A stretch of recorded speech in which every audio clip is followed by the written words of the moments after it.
So far as the ultimate goal is concerned, I think none of us need have any apprehensions. None of us need have any doubt. But my fear,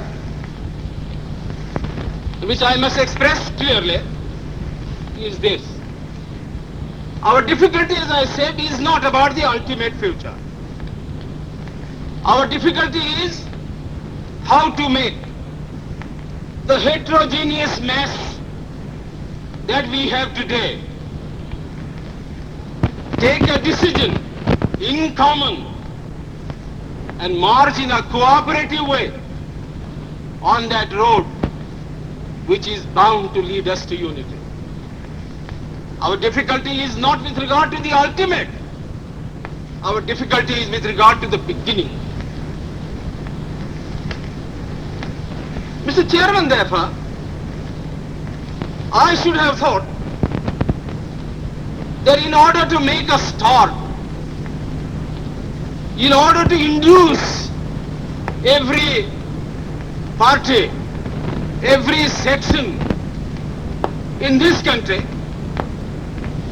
it would be the act of greatest statesmanship for the majority party even to make a concession to the prejudices of people who are not prepared to march together.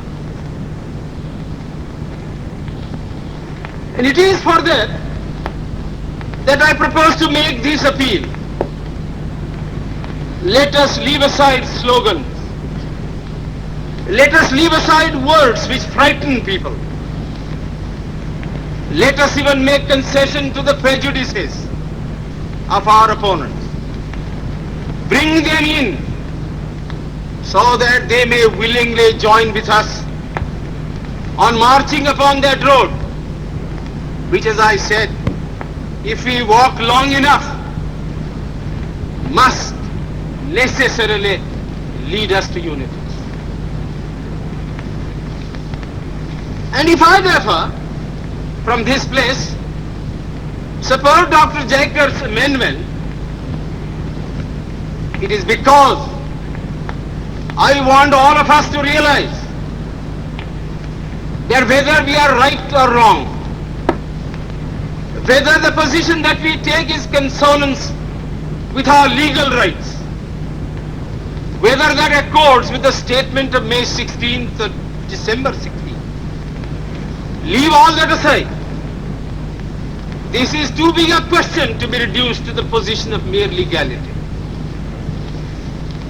It is not a legal question. I say leave aside all these considerations and make some attempt whereby those who are not prepared to come will come. Let us make it possible for them to come. That is my appeal. In the course of the debate that took place, there were two questions which were raised, and which struck me so well that I took the trouble of taking them down on a note paper. The one question was, it was asked, I think, by my friend, the Prime Minister of Bihar, who spoke yesterday in this assembly. He said, how can this resolution prevent the League from coming into the Constituent Assembly?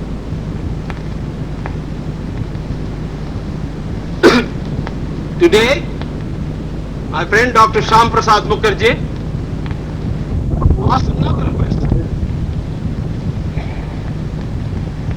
Is this resolution inconsistent with the Cabinet Mission's proposal?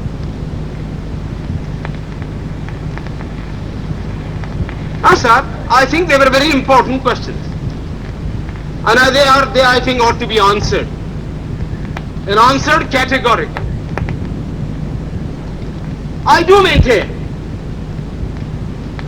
that this resolution, whether it is intended to bring about the result or not, whether it is the result of cold calculation or whether it is a mere matter of accident, is bound to have the result of keeping the Muslim League out. And I'll substantiate what I say. Sir, I invite your attention to paragraph 3 in the resolution, which I think is very significant and very important. Paragraph 3 envisages the future constitution of India. I do not know what is the intention of the mover of the resolution, but I take it that it is a sort of, after this resolution is passed, it will act as a sort of a directive to the Constituent Assembly to frame the constitution in terms of paragraph 3 of the resolution. What does paragraph 3 speak of?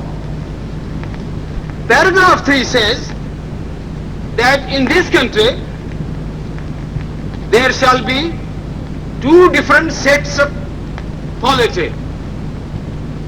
One at the bottom, the autonomous provinces or the state, or such other areas as care to join a united India. These autonomous units will have full powers. They will have also residuary powers.